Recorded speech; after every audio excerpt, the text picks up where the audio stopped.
Silent Hill 2: Restless Dreams was released for the original Xbox on December 18, 2001 in North America. It was a port of the base game, which had received its PlayStation 2 release worldwide the same year, but included a new side campaign titled Born from a Wish. It acts as a sort of prequel to the main game, following the side character and antagonist Maria as she makes her way through a Resident Evil-inspired mansion. Gameplay-wise, Born from a Wish really isn't anything to write home about, with it having really only one major environment and puzzle outside of the shooting gallery-esque enemy placement. Design-wise, it really pales in comparison to the main game, which admittedly itself isn't Silent Hill 2's strongest aspect to begin with. However, when discussing Silent Hill 2, you're not here for that, you're here for the narrative, which is actually pretty interesting. Coming in from the base game into Born from a Wish, the idea of following around Maria as a leading lady is admittedly an odd one, as she comes off more as a town monster or apparition there. Basically, Maria as a character is more or less a reflection of James Sunderland as a character and all of his hang-ups, rather than someone with their own personality or agency. Born from a Wish knows this and plays around with the concept by showing how Maria was essentially spawned into existence pretty much the moment James drove into town. Maria starts off confused, alone, and desperate for connection with anyone else. Her fears are base, that of simply being in pain. She does start off with one item in her possession, and we'll touch on that shortly, but essentially, Maria starts off as this blank slate, barely having any observations or ideas on what she encounters at first. As we follow her through the streets of Silent Hill and the Baldwin Manor, Maria seems to develop a personality of her own, and even adopt some of Mary's traits, James Sunderland's wife, along the way. Seemingly at odds with her portrayal in the main game, Born from a Wish establishes Maria as her own person, with her own desires and goals. All until one chilling moment at the end when that agency is seemingly taken away from her. You see, Maria did begin the game with an item, and a rather morbid one. A gun with a single bullet. After the manor's owner, Ernest Baldwin, warns Maria about James and her role in his story, revealing that he knows far more than he should, Maria walks over to the park where James would go on to meet her in the base game. She pulls out her gun, places it to her temple, but then stops herself, seemingly out of nowhere. She throws the gun away and walks it off into the fog, simply uttering, "James." It's left unclear if this was her choice or not, but the takeaway I've always had is that it wasn't. By getting to the point that she had, Maria's assimilation from sapient individual to controlled entity of the town is complete. Her agency is robbed of her, and only the James-fixated doll remains. And from there, the bleak conclusion of her story can be found in Silent Hill 2's main story. The idea of fate comes to mind when thinking about Born from a Wish, and Maria specifically. Her existence is, ultimately, solely for the benefit of James Sunderland's journey through Silent Hill, a prop in his story of guilt and redemption. Regardless of her own needs, wants, and agency, Maria was ultimately bound to some form of predestination against her initial will. All in all, Born from a Wish is a well-done companion piece to Silent Hill 2, and a sad piece of horror fiction in its own right. It touches on ideas around agency, having it robbed from you, and how scary a concept such as fate or predestination really can be. All ideas that would go on to inform Silent Hill 3.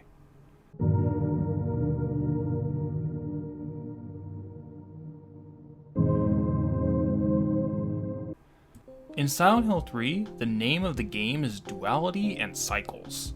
Dual otherworlds, dual cycles, even down to the monster symbolism, Silent Hill 3 is frequently having things loop and repeat, and constantly referencing duality. Enemies like the Cerberus, Pendulum, and the Glutton all reference this. Hell, even the events of Silent Hill 3's core plot are a loop of sorts, as events and character roles mirror those from the first Silent Hill game.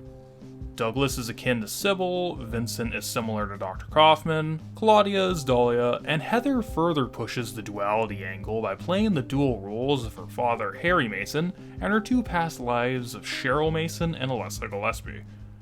On top of that, there's even a boss fight where Heather has to face off with a dark reflection of herself, the most literal instance of duality seen in Silent Hill 3. While I admit this is primarily my own interpretation, the dual otherworld I was referring to sees the iconic personalized hell seen in the prior games split between two separate host characters this time. This pushes even further into the narrative's cyclic duality, which splits into two primary themes. From the enemies to the general environmental symbolism, Silent Hill 3 explores two concepts that can be broadly labeled as identity and pregnancy. Identity we've largely touched on, largely with all of the aspects implying duality, but the pregnancy angle is front and center stage as well. From symbolism in regards to enemies, puzzles, and environmental design, not to mention the direct plot itself. After all, Silent Hill 3, and to a lesser extent the first game, is a story which revolves around a young girl being forced against her will by a group of religious fundamentalists to become pregnant and give birth to God. Focusing on the terror of someone being forced into such a painful, repressive role not only ties back to the concept of identity, but it also calls back to this video's cold open about Born from a Wish, as well as informs what I believe to be the game's core takeaway. Silent Hill 3 is a game asking if it's possible for people to escape the fate or destiny they're born into. Whether it be an abusive home life, repressive religious, societal, and cultural expectations, or in the case of Alessa and her reborn forms, literal cycles of rebirth and predestination, is it possible to escape these, or are we all doomed to inevitably succumb to them, regardless of what we do? Basically, the question we'll explore here is if Silent Hill 3 is a story about escaping or even breaking the cycles and systems in place, or about how we'll all fall victim to them in the end.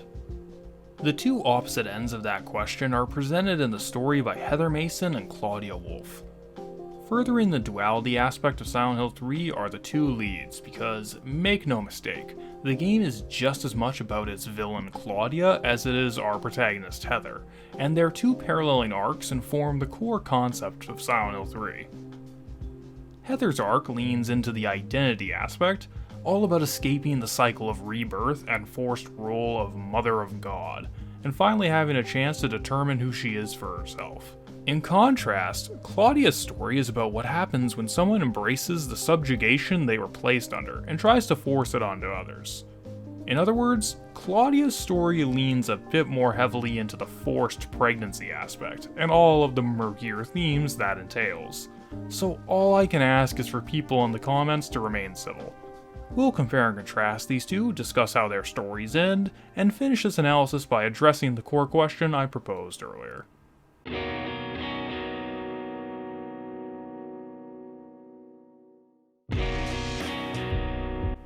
Heather is admittedly an interesting choice to lead a game like Silent Hill 3, considering that halfway through it's revealed to be a direct sequel to the first Silent Hill, directly dealing with the fallout of that game's conclusion.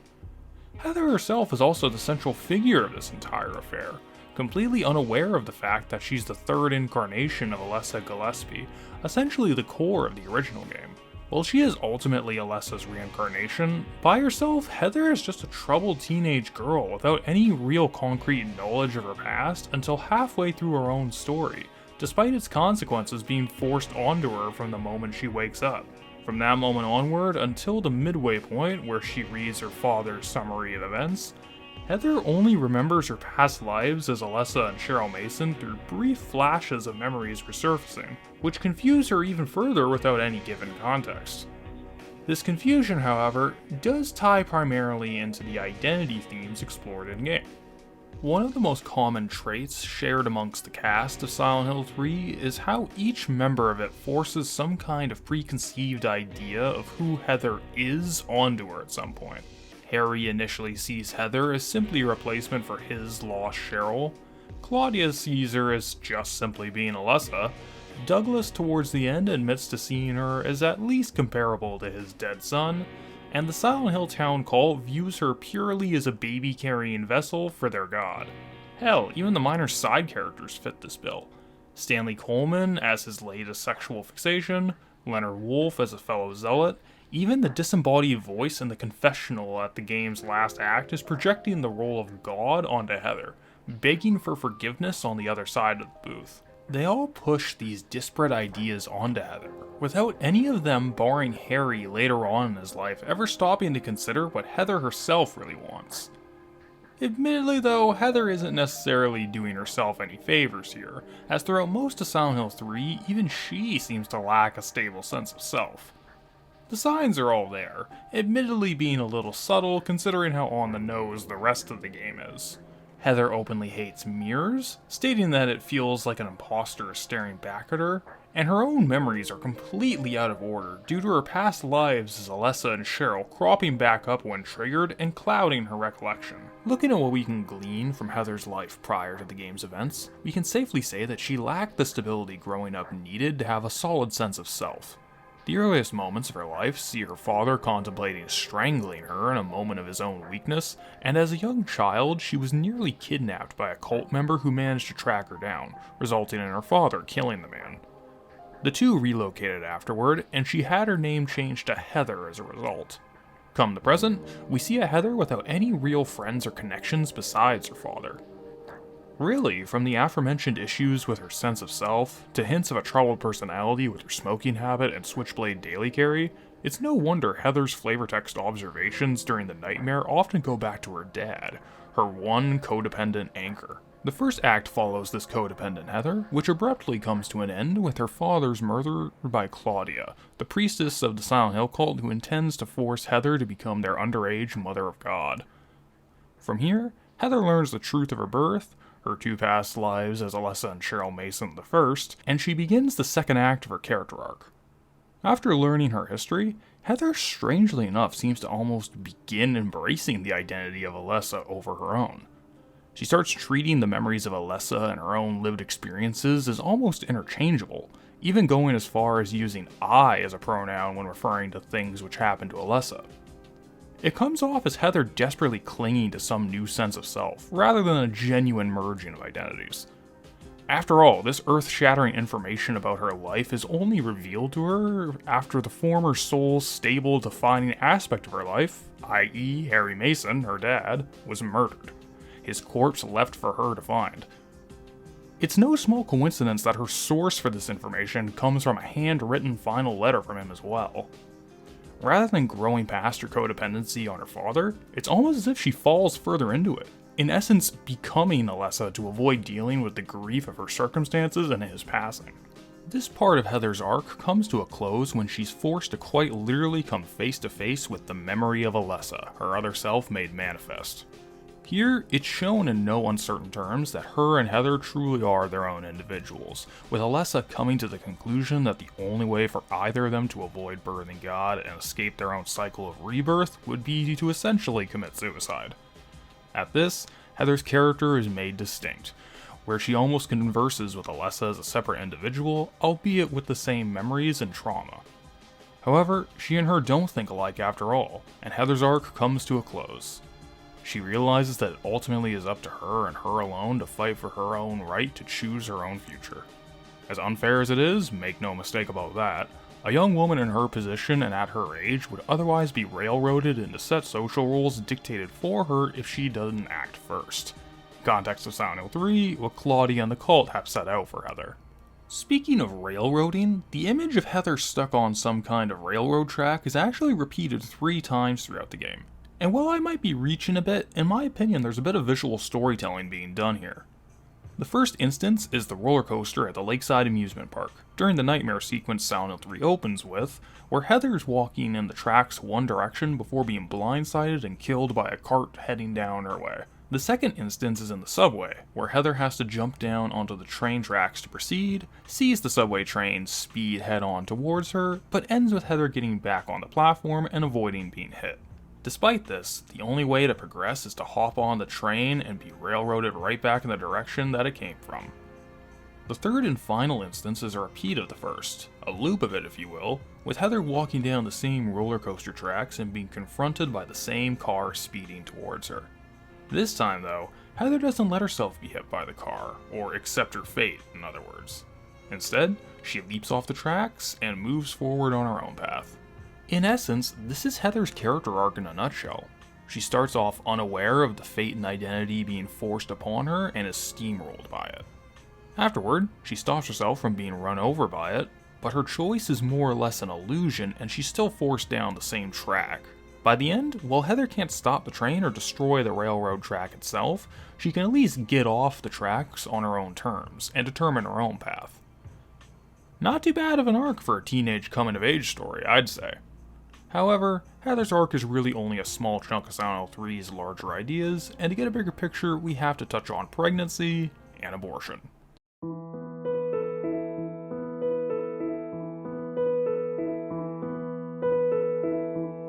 So Silent Hill 3 is all about different roles or fates forced onto primarily women, with Heather's character arc all about her fighting for a chance to determine her own life's path and rejecting the one imposed onto her, that path being the role of mother in a forced pregnancy. Look, there's no getting around this, let's just touch on the two big elephants in the room. First, I know people will get very sensitive about women's reproductive rights being discussed openly, especially in a video game related context. Secondly, I'll be the first to admit I'm far from the best equipped person to discuss the subject. I'm a big, brutish meathead of a man, so needless to say, I'm not an authority on women's rights and bodily autonomy. In short, what I'm saying is, please be patient, be civil, and I'll try to do my best here. While abortion and women's bodily autonomy are certainly hot button topics these days, unfortunately, I'm still taken aback with the amount of things Silent Hill 3 was allowed to get away with on release, and the fact that it wasn't more controversial back then. After all, the core conflict of the game sees an underage girl become pregnant through a seemingly immaculate conception, with the devout, heavily Christian-tinged religious group attempting to force said underage girl to term. The conflict is then resolved by the immaculate God fetus essentially being aborted, only for quote-unquote God to come out incomplete and get shot to death, like a reverse Doom. The most interesting thing about the cult's stance on Heather and her forced maternal role is seen in the chapel during the game's finale, where a large mural can be found in a private sanctum titled Saint Alessa, Mother of God, Daughter of God, seeing an adult Alessa holding a newborn baby, Alessa. Just from that title alone, so much of their belief systems can be inferred. If Alessa truly was both the mother and daughter of God simultaneously, wouldn't that just mean that Alessa herself was God? Reasonably it would, but the issue would be that calling Alessa their god would give her a sense of power and agency, which the religion simply can't have. A faith based around the coercion and forced impregnation of women, crudely put, would need to culturally reinforce child rearing as the end-all to be-all, so the contradictory title given to Saint Alessa, and by extension Heather, makes perfect sense within the cult's dogma. That's really the core irony of the Silent Hill cult's faith. It's a matriarchal religion with a female god, but the entire endgame relies on the forced labor and suffering of a woman. A less obvious but still equally insidious thing implied by the Mother and Daughter of God title is that, by simultaneously positioning Alessa or Heather as both mother and daughter, it implies that they're always in some state of pregnancy.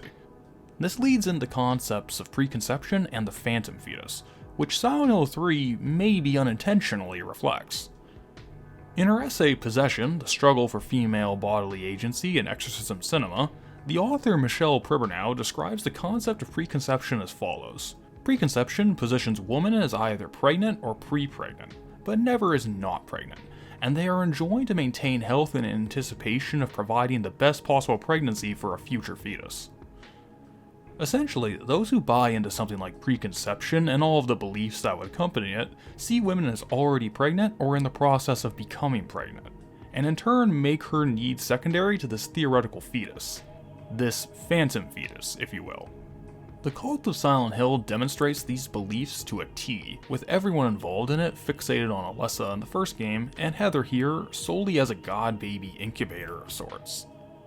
In Silent Hill 3's case specifically, the cult through Claudia is fixated on Heather and how Harry stole her from them, as if Heather, or more specifically her body, is their belonging.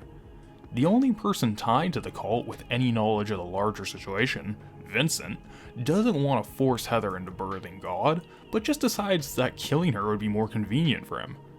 Even someone trying to prevent it all only sees Heather herself as an obstacle to be disposed of, a thing rather than an individual.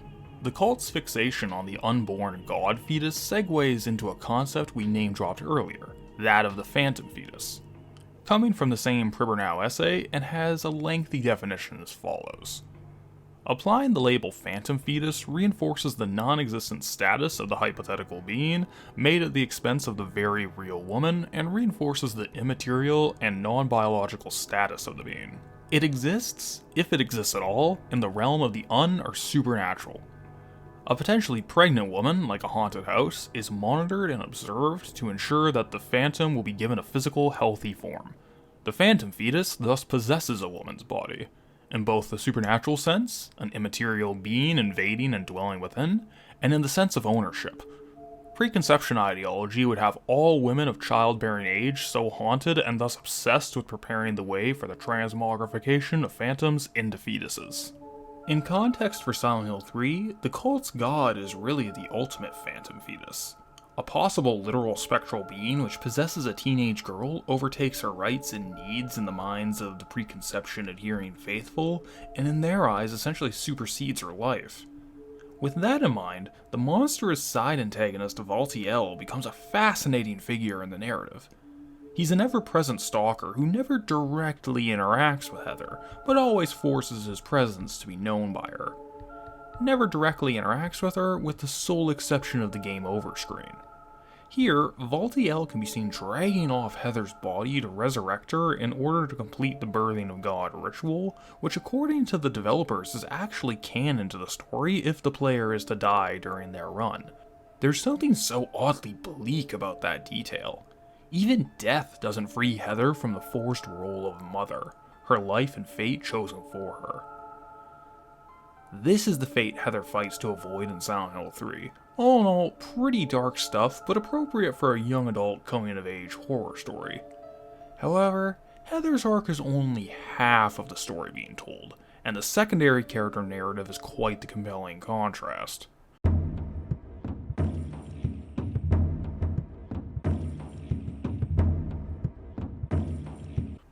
Heather's story is one of youthful rebellion, but the antagonist Claudia's story is the direct opposite of that. What happens when someone doesn't rebel from their expected station in life and embraces their own subjugation? What happens is someone like Claudia Wolf. Heather and Claudia are direct opposites of and foils for each other, established right from their first encounter. Heather is young, brash, and outwardly emotional, while Claudia is older, deliberate, and puts up a stoic mask. Their character journeys are also directly contrasting. While Heather's story, as we've gone over, is about her fighting for her right to change her fate, and her journey to self-actualization really only beginning by the game's conclusion, Claudia's entire character arc has concluded long before the game's start. The Claudia we see throughout Silent Hill 3 is a well and truly broken woman, someone whose own personal pain and trauma at the hands of her father, and his faith in particular, only pushed her to adopt it herself. The abused becomes the abuser, and she seeks to instill that pain and suffering onto the next generation of young women, in this case Heather. I brought up Claudia's father because this is another area of direct contrast between her and Heather. Both seem to come from single-parent households, but while Harry Mason proved to be a truly stand-up father, I'd argue Leonard Wolf is the true villain of Silent Hill 3. While Claudia is the main antagonist, of course, and I'm certainly not absolving her of responsibility for what occurs during the course of the game, ultimately Claudia is the monster that Leonard created, and a good chunk of her actions are directly linked to how Leonard raised her. Just think about it. Leonard forced Claudia into the cult from birth and literally beat the dogma into her. A lot of Claudia's personality quirks, to put it lightly, no doubt come from his abuse. Hell, Leonard is even open to killing his own daughter over religious differences during his very first conversation with Heather, not even being aware of her significance to the cult he's still tangentially a part of. That alone should tell you the kind of man he is. It also adds another parallel to both father figures in Silent Hill 3, and their relationships with their daughters. While Harry Mason regrets initially seeing Heather as a replacement for Cheryl Mason rather than an individual in her own right, Leonard has zero qualms or regrets about seeing Claudia as a prop for his own religious faith, and for her to fall entirely in line with it. Claudia, his only child, is ultimately nothing more than his property, her own wishes be damned. It may seem odd to focus so much on a character as ultimately minor as Leonard, but Claudia's childhood informs a very important aspect of her character. In short, Claudia is in a state of arrested development, a certified woman child. Despite her monotone demeanor in the game's first half, once the story reaches Silent Hill Township, some unexpected challenges, paired with her father becoming an active part of the story, have some cracks in her mask start to form. She begins shouting during conversations, her language becomes more simplistic, and when challenged with information that she doesn't want to hear, she just shuts down. In short, she starts acting like a child. This makes sense, considering Claudia more than likely halted her development around the age of 6 or 7, when she would have lost her only friend and light in her life, Alessa Gillespie. You see, both Alessa and Claudia were childhood friends when they were very, very young, and between the former's abusive mother and latter's abusive father, more than likely the only warm presence in each other's lives. Claudia's faith is thereby tied to a couple of sources. Her father's aforementioned abuse, but also her own grief over losing Alessa, and these two drives merge together to make one all-encompassing delusion. For Claudia, her own memory of Alessa is her god, as seen in the final boss. After Heather manages to essentially abort the god fetus, Claudia willingly takes it into herself to complete the birthing ceremony. Just as in the first game, the god comes out incomplete, with the body similar to the incubus from Silent Hill 1, but with a very distinct face, that of Alessa. See, the god of the cult isn't really a god in the tangible sense. As the Book of Lost Memories states, God is the result of someone's delusions just like the other creatures. So, in line with the otherworld in Silent Hill 3 coming from both Heather and Claudia's psyches, this explains the form God takes here. The body of how God appeared in Alessa's otherworld experience, mixed with the face of Alessa herself, Claudia's one true God. Vincent is 100% right about the core of Claudia's beliefs. What she calls faith is nothing more than a child crying out for love. Claudia's bedroom in the church also tells us so much about her. In it, there's her personal diary, books all about extremely tragic subjects like modern-day slavery, and a single birthday card placed square in the middle of her desk. A birthday card from Alessa, received almost 25 years ago. That's it. That's her personal life outside of her religious duties. Claudia has nothing. Her hyperfixation on her one and only human connection, paired with the broader ideas of world suffering, lead her to fully devote herself to her father's religion, albeit with a twist. See, that twist I do find interesting about Claudia's worldview, because either despite or because of how obsessed she is with the concept of suffering, she does seem to have a genuine desire to do good. Her diary shows how her leisure time is spent reading about some of the darkest aspects of contemporary life, herself saying that she doesn't want to be a mere bystander in the world. Hell, her religious disagreement with her father, which was completely irreconcilable, was that she believed the birth of the cult's god would usher salvation for all mankind, and not just the true believers, as he believed. There is some good in Claudia, however misguided and warped. The issue is the aforementioned dogma beat into her, one that touts how good suffering is and how embracing it is the path towards salvation. And that paired with her deification of Alessa can at least give some idea as to why Claudia would be so willing to force a teenage girl to carry out a pregnancy to childbirth for the so-called greater good.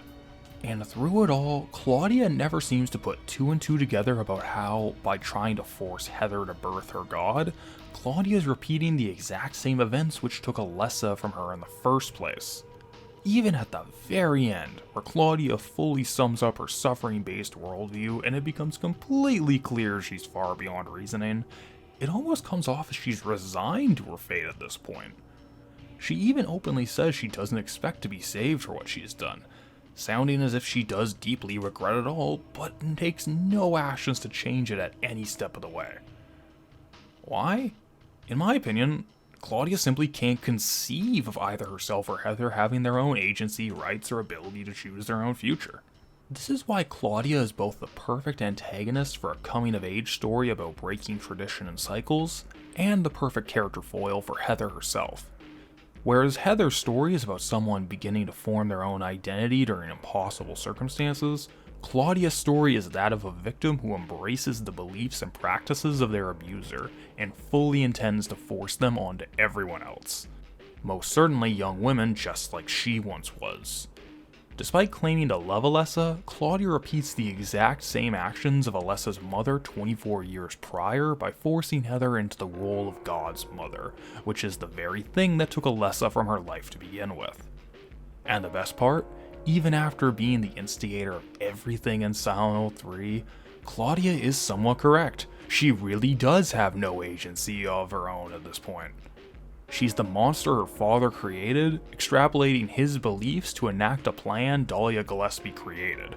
Repeating the cycle which began 24 years prior, Claudia is simply following along even still, never stopping to think or act truly for herself. Never at any point stopping to question what she herself would want, more than likely because she simply can't fathom it, instead defaulting to the cold comfort of the greater good. Claudia is fatalistically and nigh suicidally traditional, a fascinatingly pitiful character. And, with both her and Heather's contrasting arcs having played out, the only thing left to discuss is how it all ends.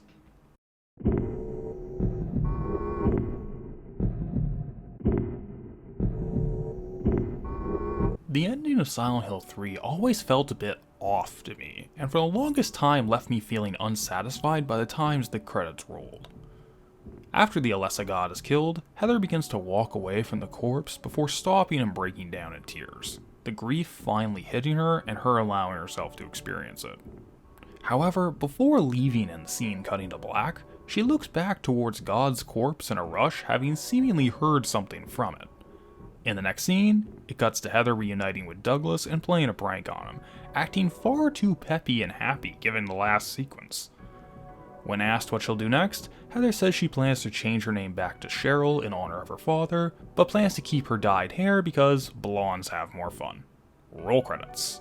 Tonally, this just comes off as being very silly and left a bad taste in my mouth at the last second. However, what if I told you the ending had a small cut detail that completely recontextualized it? While not in the finished game, it's still canon as far as I'm aware. As Heather is walking away from God's corpse, what prompts her to look back at it?